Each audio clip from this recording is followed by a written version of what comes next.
Assalamu alaikum wa rahmatullahi wa barakatuh. Bismillahir Rahmanir Rahim.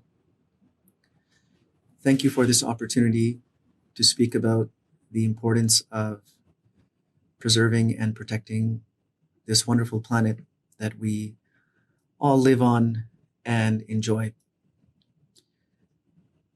The Quran tells us about each generation having temporary custody of the earth. And what that means is when a generation is living on the planet, then they will take certain decisions and carry out certain activities, and that is going to affect what happens to the next generation and what they're left with. So succeeding generations, هو الذي جعلكم خلائف الأرض. Each generation is given temporary custody of this planet, and it is a part of the test from God that how will they deal with what God has given them, what God has placed in their trust. لِيَبْلُوَكُمْ فِيمَا آتَاكُمْ.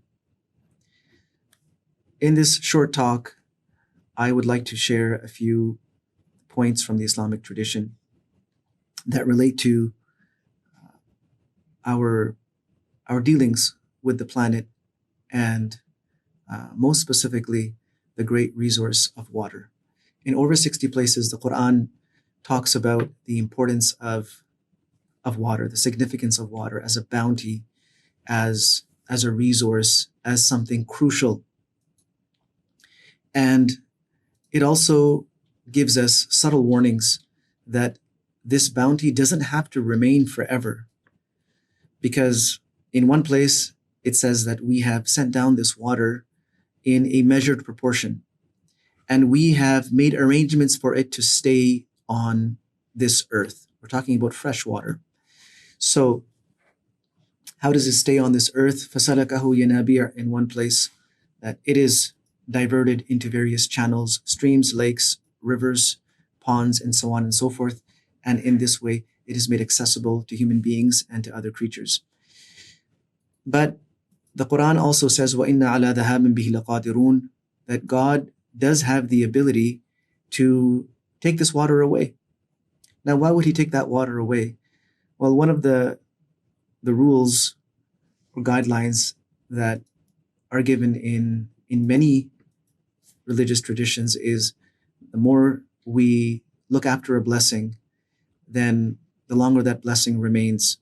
And when we are ungrateful for a blessing or we misuse it, then it is taken away from us. In one place, the Quran says that, have you thought about this water, this fresh water that you consume? And it also says that if we wanted, we could make it all salty, turn it all into salt water. And then what would you do? An interesting point related to this is that the majority of the fresh water reserves on the planet are in Antarctica in the form of the glaciers. And when the Earth is negatively impacted by our activities, then the effects of global warming start taking place. Glaciers begin to melt. And where will all those glaciers melt into? Of course, it will melt into the ocean in the case of Antarctica, and it will be a part of salt water. In any case, we have been urged in the Islamic tradition to respect water and to look at it with the eye of gratitude. In fact, one of the prophetic statements is that one of the first things a person will be asked about on the Day of Judgment is the health of their bodies and fresh water that they had to drink. And in another place, it's mentioned that water is a collective and common right of all people. So all human beings have an equal right to water. And anyone who impedes that either by taking it away from people or making it difficult for people to access water, or soils it and pollutes it in such a way that it becomes unusable for people, is guilty of a major breach in the religion. One of the things that cannot be withheld from people, as the prophetic teaching says, is water. And one of the people who will be taken to very harsh account on the Day of Judgment is the one who withheld water from people. Now, one is to withhold water because somebody is asking for it and the person who has it is not willing to share it. This is one form of withholding water. Another form of withholding water is by monopolizing it. And another form of withholding water from others is by rendering it unusable, by polluting it. One of the things in the Islamic tradition, one of the things that result in being cursed. Now, this curse could be from God or from all people and even from animals, is a person who pollutes water that people and animals go to drink from. So, putting all of this together, we find that it is our duty to look at water as a crucial resource and as a common resource for all of mankind, in fact, for all life on this earth.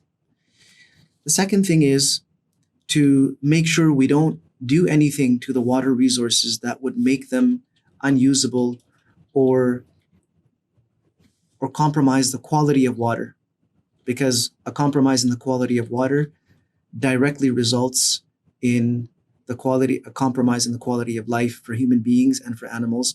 And being educated and well aware of the circumstances around the world, we don't need to go into too much detail. There is a great deal of scientific observation and research into what we're talking about here. The other thing is to use water wisely and carefully. An example of that is that Muslims have to perform an ablution before they pray, which is it is a ritual of washing. We wash our hands and our forearms, we wash our faces, we wash our feet. The Prophet Muhammad, peace be upon him, demonstrated the correct usage of water by becoming a role model for us, an example for us in this. He would never use more than a liter of water for his ablution. In fact, the vessel that he used could only hold somewhere between 600 to 700 milliliters of water. That was the water he used for ablution. And in fact, if he saw someone using too much water, he would admonish them. He saw a person performing ablution and was using more water than they needed to. And he said, "What is all this wastage?" And he said, "How can it be wastage if I'm using this to purify myself and cleanse myself?" So the Prophet, peace be upon him, told him that no, it's wastage, even if you're doing it at the bank of a free-flowing stream or river. That even there, where the water is flowing and plentiful, even there you need to be very careful about how much you use. The Quran says that eat and drink, but do not be wasteful. And this theme is repeated in the Quran. Taking a bath, when the Prophet Muhammad, peace be upon him, would take a bath, he had a vessel for that. And according to modern measures, that vessel was holding only about 3 liters of water. That was the total amount of water that he used for bathing.